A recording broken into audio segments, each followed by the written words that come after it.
Cela fait 3 heures que la télévision marocaine diffuse les versets du Coran. Il est 22h30. Le Maroc espère encore.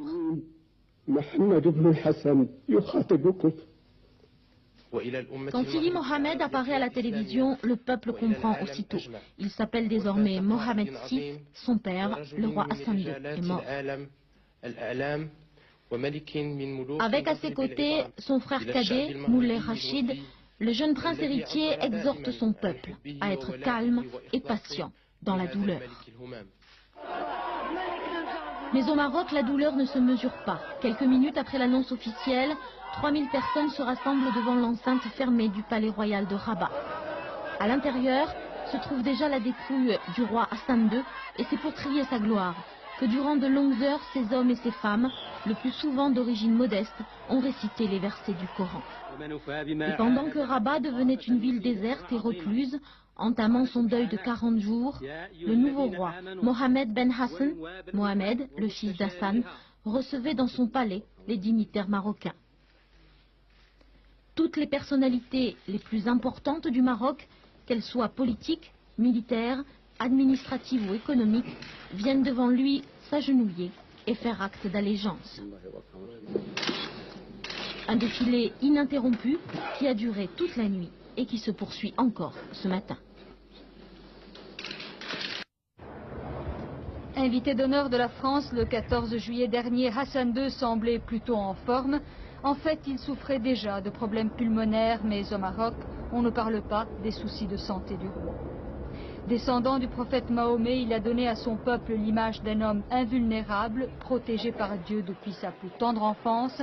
Hassan II a en effet échappé aux attentats les plus spectaculaires. 10 juillet 71, 1200 cadets investissent le palais d'été de Skirat. Hassan II y donnait une réception pour son 42e anniversaire. Les soldats tirent dans la foule, il y a 200 morts. Le roi, retrouvé par les mutins, réussit à leur faire changer d'avis. Il expliquera plus tard comment il y est arrivé. Cela est indigne et non conforme à ce que j'attendais de vous. Immédiatement, quelques-uns se mirent à pleurer.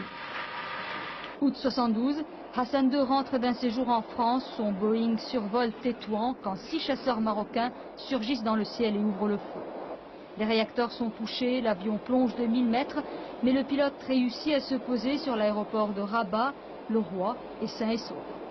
Les complots et attentats l'ont endurci. Il est devenu implacable envers ses ennemis, surtout envers le général Oufkir qui avait organisé l'attaque contre son avion. Depuis quelques années, le roi a assoupli certaines de ses positions. Septembre 91, le plus célèbre prisonnier politique marocain, Abraham Serpati, est libéré, bien qu'il reste en exil forcé. En 98, le roi nomme un socialiste, Abderrahman Youssoufi, à la tête du gouvernement. Celui-ci promet de faire une politique d'ouverture et améliore l'image de marque du royaume.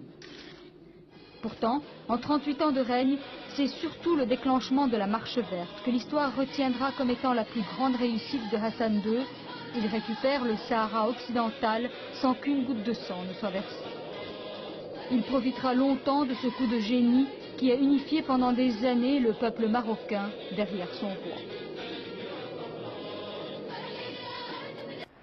Michel Jobert, né au Maroc, ancien ministre des Affaires étrangères de Georges Pompidou, insiste sur ce qui caractérisait le mieux l'ancien souverain marocain. L'extrême attention au présent, le souci du futur et une prudence de sioux, si je puis dire. Il évaluait les situations face auxquelles il était, et au Maroc, les situations sont toujours complexes.